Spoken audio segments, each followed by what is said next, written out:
স্বামীরে বাতাস দিতাম।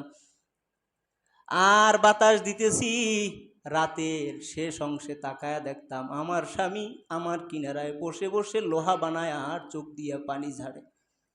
আমি আমার স্বামীকে জিজ্ঞেস করলাম, আপনি গভীর রাত কেন কান্না করেন? আপনার দিলের ভিতরে কি কষ্ট পান? ওই বিবি, আমার দিলে কোনো কষ্ট নাই, তবে দিলের ভিতরে একটা কষ্ট আছে। আমি চাই এই কষ্ট যেন আল্লাহ আমার থেকে দূর করে। খুব ধনী মানুষ। রাত্রি যখন হইতো, উনি সারা রাত্র, ওনার বাড়ির দোতলা ছিল, ছাদের উপরে দাঁড়াইয়ে তারা তাহাজ্জুদের নামাজ পড়তেন। সারা রাত্র দাঁড়াইয়ে, এত বড় আবেদ।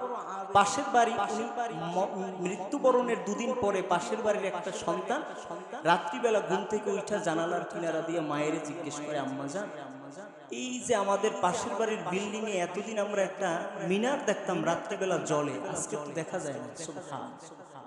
আম্মাজান বলে, সন্তান, এতদিন যেই মিনারটা দেখছিলা ওই মিনারটা আর দুনিয়ায় নাই, ওটা কবরে চলে গেছে। মা, ওটা কি বাড়ির মালিক ভেঙে ফেলেছে?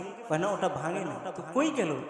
বলে, ওই মানুষটাই মরে গেছে, ওটা কোনো মিনার ছিল না, ওটা ছিল আব্দুল্লাহ ইবনে মুবারক। সারা রাত্র সাদা পাঞ্জাবি, সাদা একটা পাগড়ি বাঁধে সারা রাত্র ছাদে নামাজ পড়তো।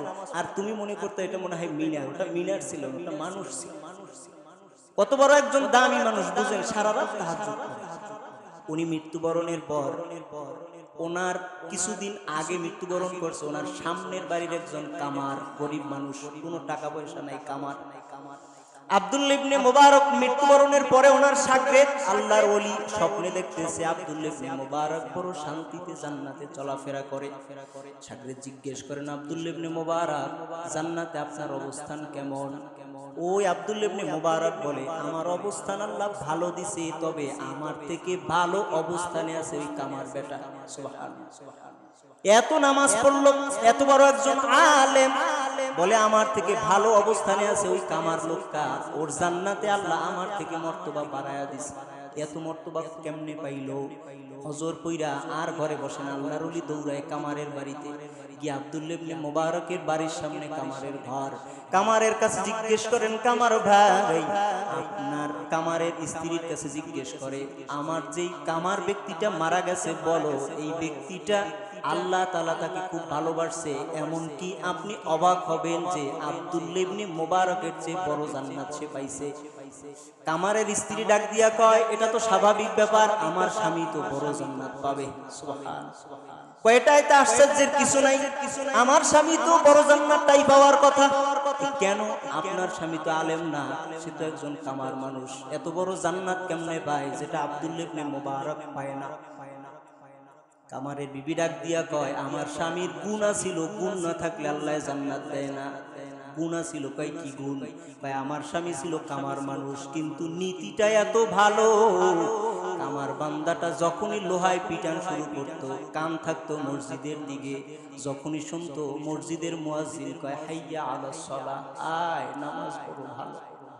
আমার ওই কামার স্বামীটা হাতুড়ি যদি উঠাইছে লোহায় বাড়ি দিবে, লোহার উপরে আর হাতুড়ি ফালায় নাই, সাথে সাথে বাইরে হাতুড়ি ফেলে দিয়েছে। আমি জিজ্ঞেস করতাম, স্বামী কেন হাতুড়িটা লোহায় না ফেলে এই জায়গায় ফালাইলেন? আল্লাহ না জানি আবার জিজ্ঞেস করে, আজানের পরও হাতুড়ির বাড়ি দিলি, এজন্য হাতুড়ি বাইরে ফালাইয়া মসজিদে চলে যাইতো নামাজ আদায়ের জন্য। নামাজ আদায় করা শেষ হয়ে যাইতো, আবার কাজে লাগা যাইতো। দিনে আমাদের এই মরুভূমি এলাকায় এত তাপ, দিনের বেলা কামারের আগুন ধরানো যায় না, এত তাপ।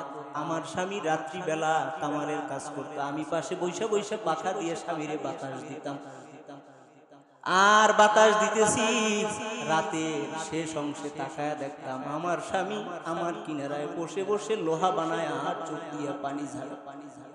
আমি আমার স্বামীকে জিজ্ঞেস করলাম, আপনি গভীর রাত কেন কান্না করেন? আপনার দিলের ভিতরে কি কষ্ট পান? বিবি, আমার দিলে কোনো কষ্ট নাই, তবে দিলের ভিতরে একটা কষ্ট আছে। আমি চাই এই কষ্ট যেন আল্লাহ আমার থেকে দূর করে দেয়। দিলের ভিতরে আপনার কি কষ্ট? বলে, তাকায়া দেখ, তাকায়া দেখ। আমাদের বাড়ির সামনে যেই বাড়ি আলেম আব্দুল্লাহ ইবনে মুবারক, আজ এই গভীর রাত দাঁড়ায় দাঁড়াইয়া তাহাজ্জুদের নামাজ পড়ে, কারণ তার টাকার অভাব নাই, কালকে কাজ না করলেও হবে। সারা রাত দাঁড়ায় দাঁড়ায় আল্লাহরে দেখায়, আমি তো পারি। আমার দিলের ভিতরে একটা ব্যথা, আমারে যদি আল্লাহ এমন বানাইতো আমি তো সারাটা রাত জায়গা জায়গা আল্লাহরে দেখাইতে পারতাম।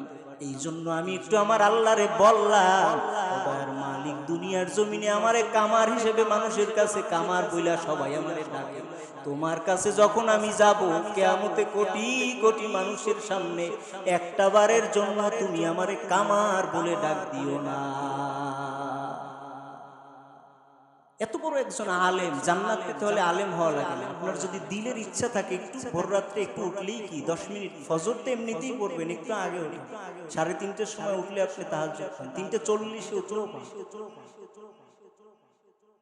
ওইটা একটু নামাজ পড়বেন, মাঝে মধ্যে আল্লাহরে বলবেন। এই অভাবের কথা আপনি দুনিয়ার সবার কাছে বলেন, আমি এই আছি, সমস্যায় আছি, এগুলি কেউ শুনবে না, সবাই মজা নেয়। যদি অভাবের কথা, কষ্টের কথা যদি কারো কাছে বলা লাগে, রাত্রি ওঠেন, 2 দিন অভ্যাস করেন, দেখবেন যে এমনিতেই চোখ থেকে পানি পড়ে। প্রথম দিন ভাল লাগবে না, 1 সপ্তাহ কষ্ট হতে পারে, এরপরে ওঠেন, ফজর পরে আবার একসাথে ঘুমানো শুরু করেন। আল্লাহ তাআলা আমাদের সকলকে বেশি বেশি নেক আমল, জিকির করার, বেশি বেশি